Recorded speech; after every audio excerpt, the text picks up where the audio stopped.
I told everyone we were coming to Quebec City, I had two reactions. One, that'll be fun, have a great time, and two, why? But my question is, why not?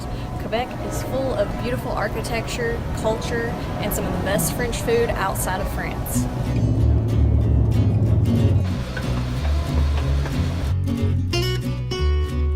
Quebec is a city full of charm, cobblestone streets, and more bookstores and restaurants than you can shake a stick at. The locals are pretty cool too. Whether you're exploring Rue de Petit Champlain in Lower Quebec or singing in the rain in Upper Quebec, it's a city that you can easily travel by foot. Unlike a lot of cities, Quebec knows itself well. Discovered by Jacques Cartier in 1535, the area has remained heavily steeped in French language and culture. One of the crowning landmarks of the town is Fairmont Chateau Frontenac, a castle-like building that is 125 years old. FDR and Winston Churchill met here to discuss the Normandy landings. Now, however, it is a luxury 5-star hotel that starts around $270 a night. We opted for a more affordable and homey VRBO on Rue Saint-Jean and were not disappointed. Frontenac did have some pretty awesome room keys, though. If you go to Quebec in October, you will get to witness the leaves changing in fall, something I highly recommend. Everywhere you look, streets will be covered in red, gold, and orange. We're currently climbing 310 steps up to the Governor's Landing, and that is some of Quebec in the background. Some of the best views of the city and trees can be seen from the Plains of Abraham, where battles raged between the British, French, and Indians. We made it to the Plains of Abraham. It's currently raining up here on the Plains of Abraham. I think we'll go get coffee after this. Jumping around like this is completely optional. Another cool place to see is J.A. Moisen, the oldest grocery store in North America. There you can buy French soaps, cheeses, and maple syrup. Quebec makes over 75% of the world's syrup, which is pretty impressive. If old grocery stores aren't your pace, you can always go to a Canadian Walmart and buy shoes. The aesthetic won't be so neat, but the self-checkout will talk to you in French, so there is that. So, Tim just bought some shoes at the Canadian Mall. These are the shoes that he wore to Italy, and there's like no tread on them after like 100 miles. So. Sliding all over the streets, literally like about to fall on my bottom. Yeah, so he needed new shoes. We also took advantage of public transit when places were too far to walk to. It was cold, wet, and windy, but the Canadian bus system is nice, so don't be afraid to use it.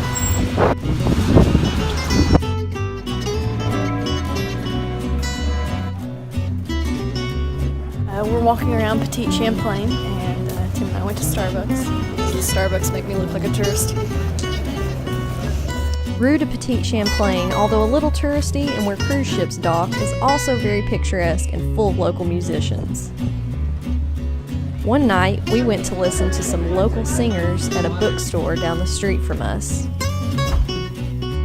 The atmosphere was down to earth, and we got to hear some traditional French-Canadian songs.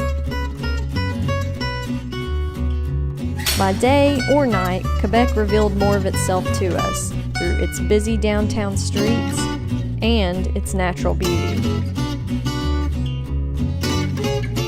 About an hour's bus ride away is Montmorency Falls, a completely free attraction.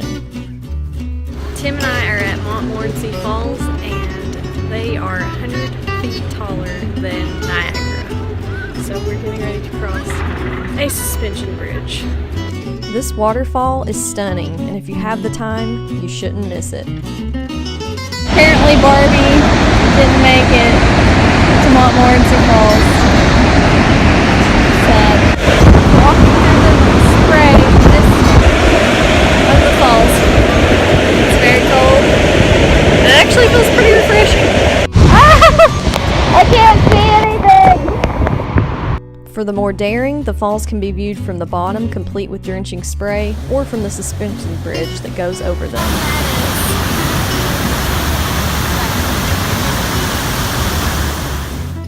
Either way, it's a sight that will leave you in awe.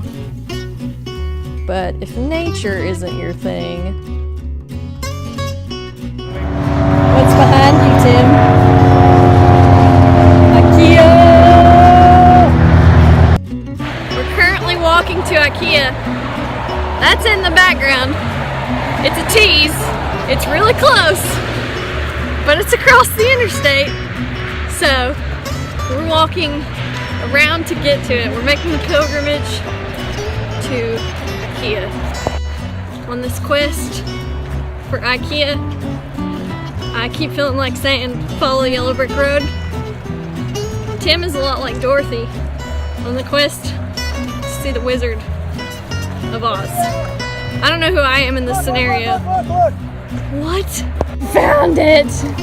We found IKEA. No Presley vacation is complete without a trip to IKEA. I mean, look how happy Tim is.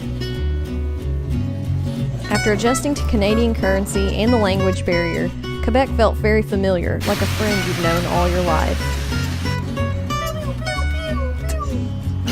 It's a city I could definitely see myself visiting again for the art, the coffee, and the experiences.